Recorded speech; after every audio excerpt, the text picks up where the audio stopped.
तर महायुतीचे उमेदवार संदीपान भुमरे आज संभाजीनगरमधून उमेदवारी अर्ज भरतायत.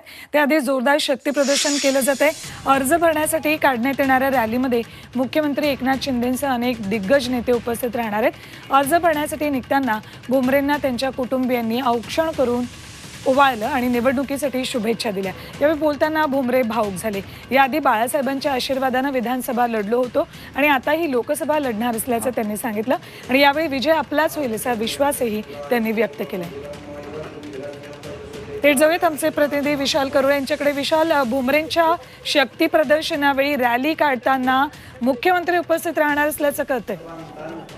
मुख्यमंत्री अजून संभाजीनगरमध्ये दाखल झाले नाही, मात्र संभाजीनगरमध्ये दाखल होताच ते रॅलीमध्ये सहभागी होणार आहे अशा पद्धतीची माहिती देण्यात येते. तुर्तास भुमरेंचं मोठं शक्ती प्रदर्शन सुरू आहे, मोठी रॅली सुरू आहे.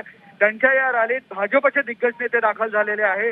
रावसाहेब दानवे स्वतः प्रचार सोडून या रॅलीत दाखल झाले आहेत. तर भागवत कराड, अमृत नोनी गॅस्ट्रिन, अपचन, ऍसिडिटी, गॅस्ट्रबल ह्यापैकी तुम्हाला कुठलाही गॅस्ट्रिक प्रॉब्लेम झाला, उपाय एकच, अमृत नोनी गॅस्ट्रिन. या रॅलीत आहे. तर भाजपचे सगळेच आमदार खासदार या रॅलीत आहे. इतकंच नाही तर अजित पवार गटाचे नेते सुद्धा या रॅलीत सहभागी झाले. भुमरे या माध्यमातून या नेत्यांच्या उपस्थितीत एक मोठं प्रदर्शन करत असल्याचं आपल्याला पाहायला मिळत आहे.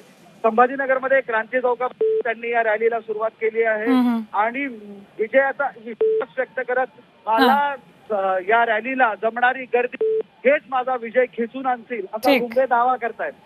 ठीक, धन्यवाद विशाल संपूर्ण माहितीसाठी. काल संभाजीनगरमधून इम्तियाज जलील MIMचे उमेदवार यांनी अर्ज दाखल केला होता. मोठं शक्ती प्रदर्शन त्यांनी केलं होतं. त्यावेळेला दलित समाजातला मोठा घटक त्यांच्या रॅलीमध्ये सहभागी झाला होता. तर आज इकडे भुमरेंच्या रॅलीमध्ये भाजप आणि राष्ट्रवादी काँग्रेस अजित पवार गटाचे कार्यकर्तेही सहभागी झालेत. संदीपान भुमरे यांनी रॅलीपूर्वी काय प्रतिक्रिया दिली बघूया आपण. खैरे 80% राजकारण करतो आणि 20% समाजकारण करतो. हा फरक आहे आमच्यात.